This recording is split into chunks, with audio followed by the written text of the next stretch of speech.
Sorry, there was a long pause. I didn't want to burp.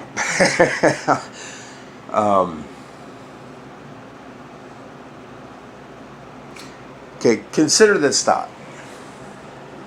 All jobs are important. Well, the neighbors. All jobs are important. Janitors are important. Doctors are important. Doctors, lawyers, farmers, sewer workers, beekeepers. Every job within the system has a value to it.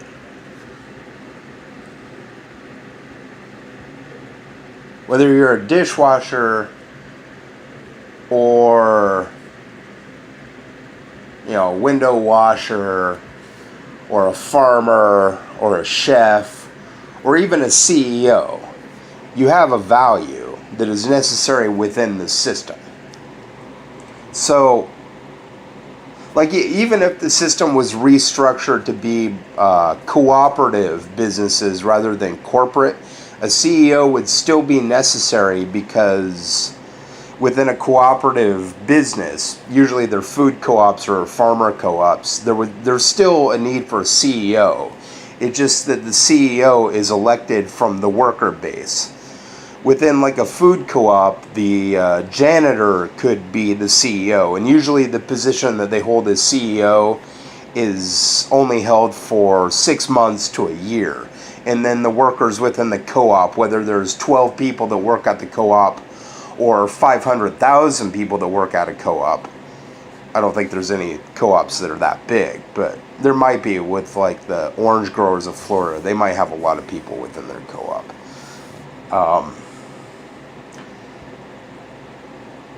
A CEO is still there. It just that that position is not held for 30, 40 years or whatever, in corporate systems. Or even it's usually a short period of time. The point is that every single job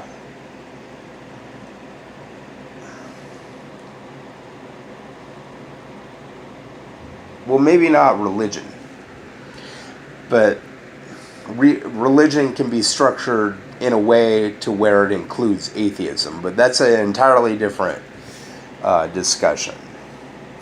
So what I'm saying is that every job has an importance to it. If you were to get rid of any job out there, the system would collapse.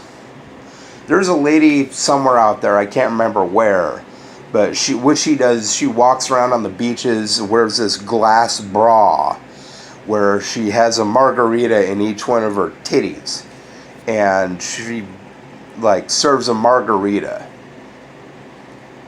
out of her titties, and she earns $2,500 a day doing this. So if she was fired or moved or quit doing this job, it would cause somebody to say, where's the margarita titty girl, and somebody would fill that position somehow. There might be a daiquiri girl or something. Somebody would fill the position that she left with her exit, and the void of her would create somebody that would want to fill that position, because she's earning $2,500 a day doing this, and it's a real funny kind of job.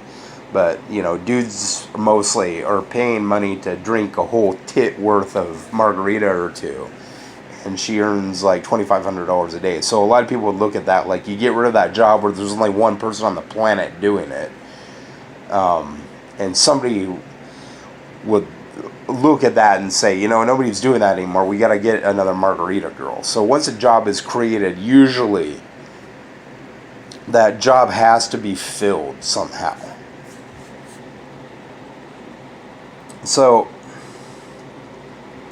if all jobs are necessary, at least all jobs held on human labor. Of course, you could modify the system to where it's all based on automation. All jobs are automatic, except for the ones where people need to go in and kind of explore and maybe would do things. Like on Star Trek, Cisco's dad had a jambalaya stand in wherever, like Trinidad. So he would leave Deep Space Nine and he would go visit his dad, who was a chef. And of course, Star Trek is based on a system without money, but there's still jobs because people like working because it gives them a sense of fulfillment to have a job. Who would fill the janitor position? There are plenty of people out there that love cleaning. Plenty. I mean, there's so many people out there, like every mom on this planet. Not every mom, but there's a lot of people out there that enjoy the idea of being a waiter. If there's a lot of people that would say, you know, if I could earn $1 million being a waiter, I would do that because I love the job and the people of being a waiter or a bartender. But they move on a lot of times because they need more money. They want to have a bigger house or whatever reason. So what I'm saying is that if all jobs are necessary, which can be justifiably proven to be true, then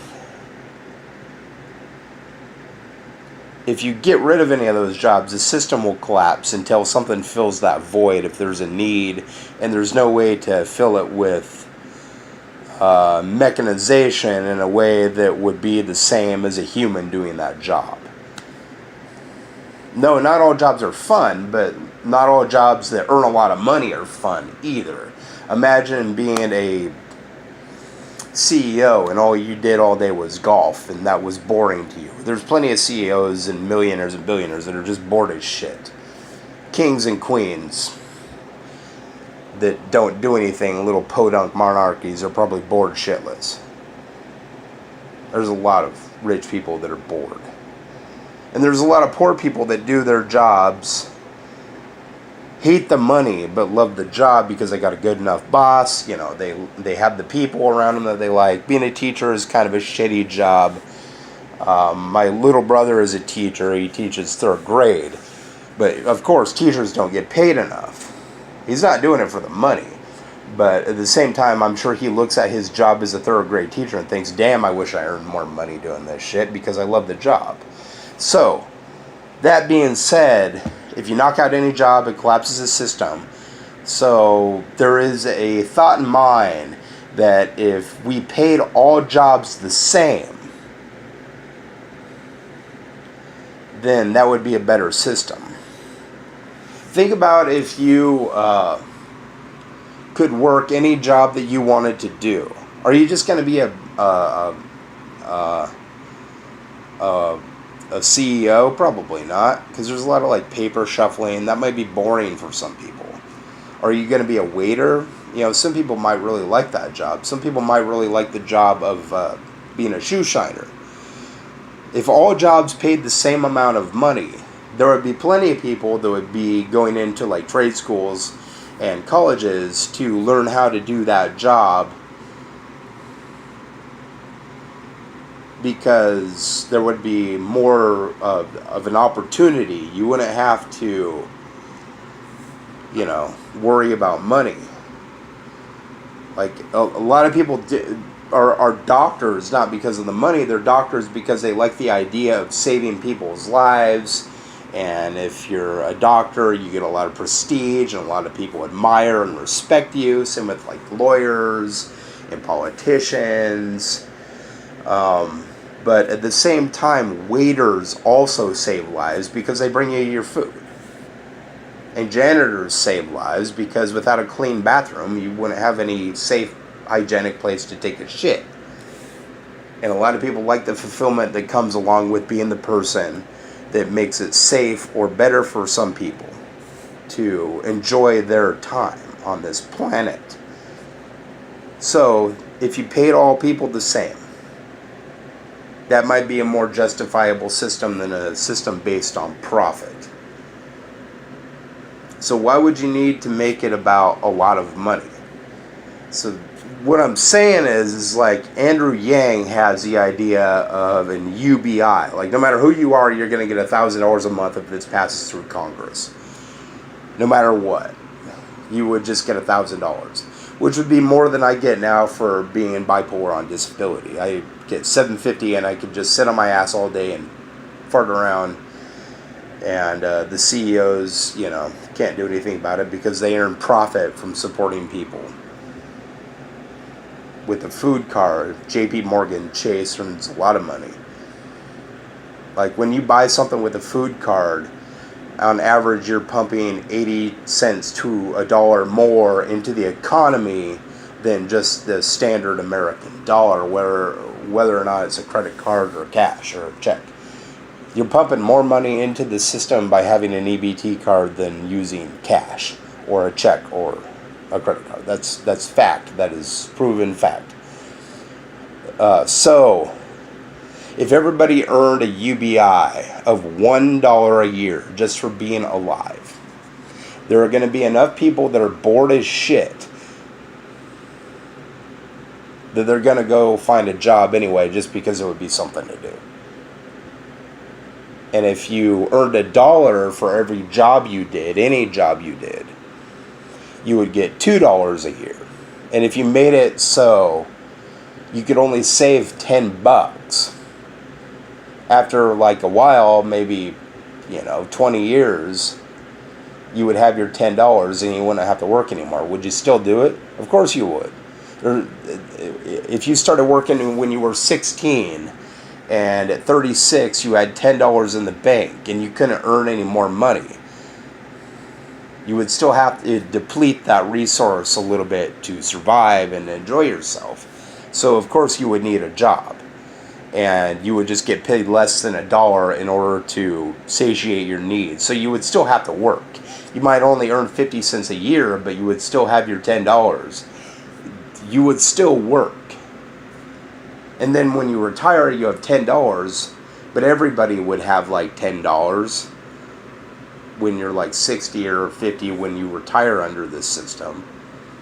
And then you die at like 100 or whatever. Well, then of course, $10 would be hard to spend because everybody would have $1 for being alive and $1 for doing a job, and you would have to spend some in order to have fun and survive. So let's say you're like 36 years old, you have your $10 because you'd work for 20 years. At the end of the year, you might have $9 or $8.50, depending on how much you spend, or like $9.50. You would still have to go to work. Even if you didn't spend any money and like got everything for free, you would still have to pay your rent. So you would always have to work. But like when you retire, that $10 is going to go a long way.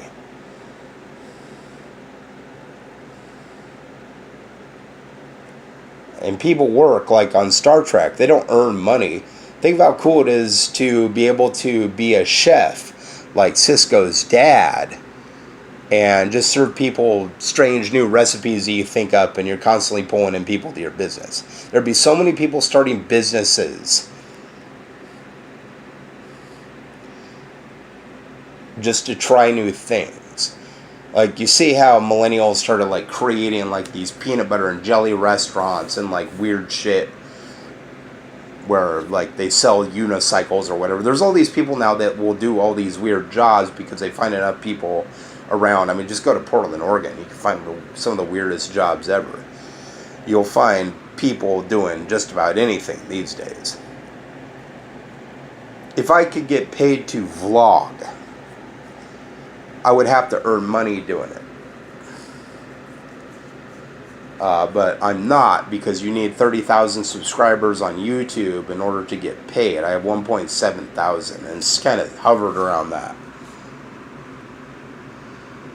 Another job position available would be a job position that would be like a mover and shaker, where they get you to that $30,000 subscribership by finding your audience. Like barely anybody knows about me. If they do, I doubt it. If they do, they're just, they either don't know I'm on YouTube. I'm finding people all the time that are surprised that I'm doing YouTube videos again. And my content is a lot varied than when it was like 2 years ago. So what I'm saying is, like, even though I don't earn money doing YouTube, because I'm not earning money, there would be somebody that would come along under the system that I'm proposing to earn their $1 a year. They would get you to 30,000 or more subscribers so that you could earn your $1 a year. That would be your job as a mover and shaker, or like a PR person for hire. Would be, you know, I have my UBI of $1 a year. You know, I pay this guy 10 or 20 cents with the guarantee that he's going to get me to 30,000 viewers within a year, or this team, because 10 or 20 cents under this system would go a long way. Like if you had $1 just for being alive every year, the average rent would be like 10 cents a year. Because under the system, you know, if you can't afford to pay rent owners and housing associations and landlords are not going to earn any money. If you earned $1 a year and your rent was 50 cents a year, that would cut so much into your rent that people would compete again in order to have a place that people could afford to live. And somebody is going to come around 10 cents a year, you can have a little apartment because you only get $100, or I'm sorry, $1 a year just for being alive. See, that's the system that we need to have, because capitalism is exploitation and is based on the idea of infinite growth instead of stability. But we live on a planet that doesn't have infinite resources.